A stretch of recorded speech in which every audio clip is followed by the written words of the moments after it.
I'm in the laugh business. That's my gift. That's what God gave me at birth.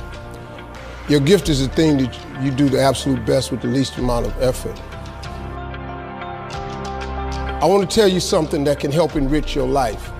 It's a sure sign from God that He ain't through with you because He wakes you up in the morning. When He's done, you won't wake up no more.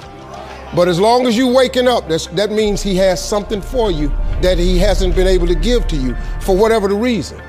I'm going to help you get to that reason a little bit quicker. I want to tell you something that I learned that changed my life. I was reading a book one time that had a quote in there from Albert Einstein. And Albert Einstein said, "Imagination is everything. It's the preview to life's coming attractions." If you think about that, that's a really, really true statement. Because everything you see in this world came from somebody's imagination. Everything. Somebody was talking on the phone one day, on that wall phone, connected to the cord, and tried to walk, and it didn't go no further.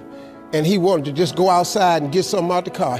Somebody said, "You know what? I wish I could take this phone outside." Everybody in here got a cell phone. It was in somebody's imagination. Somebody imagined that. Somebody imagined everything. Somebody got tired of walking. Somebody got tired of driving cars. Somebody said, "We're gonna fly." You're not finna fly. Everybody in here done been on a plane. See, your imagination is the evidence of things not seen. You know why they call it the evidence of things not seen? Your imagination, you the only one can see it. You the only one can see it. See, so all this stuff you've been imagining was not some hocus pocus. When you imagine stuff, it's actually God showing you a preview of a coming attraction He has for you. That's what your imagination is. Why do you keep imagining yourself with a second home? Because God wants you to have a second home. Why do you keep imagining yourself in a supervisory capacity on another job? Because God really wants you to have that. Why you keep dreaming of opening a business one day? That's because that's what God really got for you. And He put it in your imagination. The problem with your imagination, though, is you tell it to the wrong people. If you want to kill a big dream, tell it to a small-minded person. You can't, oh man. Think about this in your life. How many times have you had this really incredible idea and you took it to your family and your friends? You shared it with them and they shot it down. You know why they shot it down? Because they couldn't see it. Because God didn't put it in their imagination, He put it in yours. It was your evidence of things not seen. See, all this stuff you've been imagining, you ought to start working on it. Because that's what God really got for you. Your real life is in your imagination. I'm here to tell you that. You think I'm here by accident? I'm here because He put this in my imagination when I was 10. When I was 10, He showed me I was going to be on TV. That's all I ever wanted. The assignment when I was in the 6th grade was everybody write their name on a piece of paper and write what you want to be. You know what I wrote on my paper? I want to be on TV. Now, the problem I had, though, was I used to suffer with a serious stuttering problem. I couldn't talk outside my house. I stuttered for years. I flunked out of school. I'm on my 3rd marriage. I lost everything I ever owned twice. I've been homeless and lived in a car for 3 years. But at 10, though, I wrote on a piece of paper, I want to be on TV. So the teacher went around the room and read everybody's paper. She had you stand up when she called your name, and the only assignment was your name and what you want to be. Doctor, lawyer, dentist, basketball player, football player. I wrote I want to be on TV. She saved me for last. She said, "Little Stevie, come to the front." Now I'm thinking, I'm going to the front because I got the best answer. Because ain't nobody had put that on their paper. She called me to the front. I'm thinking I'm finna give me a gold star. But I was wrong about that. She called me to the front to humiliate me. First of all, you know I can't talk. I suffered with stuttering stammer so bad, man. I couldn't talk at all. And that lady lit in on me. "Why did you write this on your paper?" Now I'm standing there, I can't talk.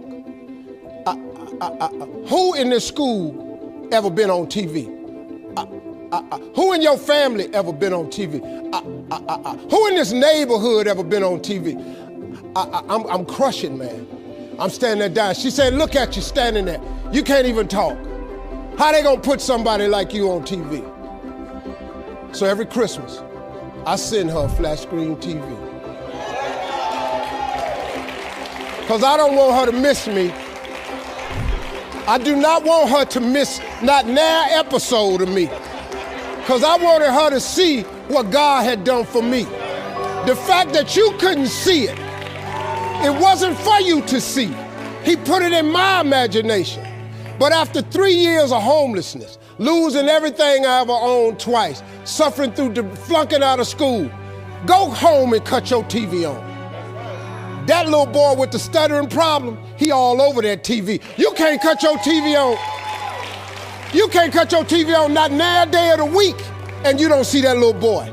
That little boy with the stuttering problem is all over that TV because God put it in my imagination. All I did was hang on to that thought. I just kept hoping. I just kept hoping that what I had wrote on the paper would come true. A lot of times it wasn't about no faith. I didn't believe it sometimes. When you homeless and living in the car, how you see yourself as a TV star? But I just kept hanging on there. Because my mama was a Sunday school teacher. I kept hearing her say, God,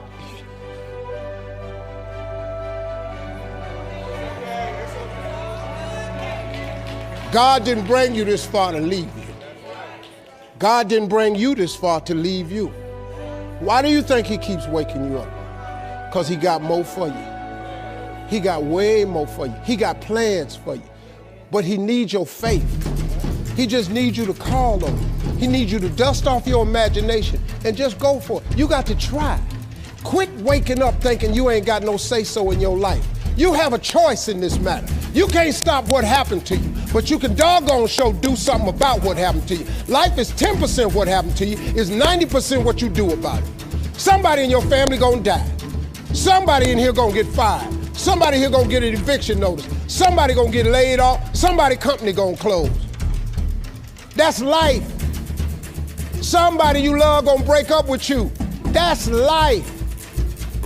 But what you gonna do about it though? Since it's gonna happen anyway. Trust me, go home and ask God to open up your imagination and then pursue it with everything in you and watch what he do for you. Appreciate y'all.